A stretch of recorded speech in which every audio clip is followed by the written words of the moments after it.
I read a quote from you that I love, and I just want to share it with you quickly, and find out how this influences you as an agent.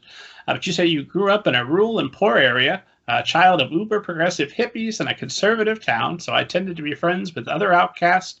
I relate to characters who live in the forgotten margins. I know the struggle of having gaps in one's education and having to fight for intellectual respect because of how you grew up. So now I talk to you, Mary Seymour. You are a field biologist, former zookeeper, literary agent extraordinaire. So you've covered the entire range of right brain, left brain. Uh, how does growing up in a rural and poor area, a child of uber progressive hippies, how has that shaped you as a literary agent? Wow, that's okay. Let me take a second here to gather my thoughts about that. Yeah, so my parents were of the belief that they wanted their children to be brought up in connection with the land. They were probably ahead of their time because all the conversations that are happening against the big food industries and sort of the big pharmaceutical companies and things like that. They were already veering away from that sort of life, and so they brought their kids out to. We're talking in the middle of nowhere. We didn't have running water, running electricity for a few growing up for a few years, and so books were really the only source of entertainment I had besides the great outdoors. And so I just became a avid reader. However, the area that I grew up was also pretty poor, pretty poor and rural.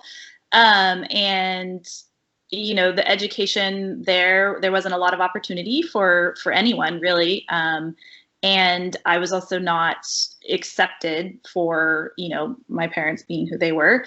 And also, it's a pretty tight knit community. There's a lot of people who'd grown up there, whose families had been generational. And so, there was always kind of a feeling of being on the outside. And then on top of that, I was a nerd who read a lot of books. So, it didn't making friends that easy. And because of that, I was sort of always kind of on the outside looking in. I felt like growing up. Of course, now, looking back, I realized it was just a very small pond in a very large ocean. But at the time, that was all I knew. And, in terms of education, I got really lucky because I got a full ride scholarship to my university. But things like publishing and English and, those kind of subjects were not even on my radar. If you were lucky enough to get into college from where I was from, you definitely, studied something serious. And I say that with quotations for those of you who are not watching, which would be the sciences. And so that's the direction I went. And it wasn't until I think I was counting butterflies in Costa Rica or something that I thought, I'm going to write a book. I'm going to write a novel. And I continued writing, and, I rediscovered a passion for it and thought, I wish this could be a career, but I was already on my way, being a biologist. And so,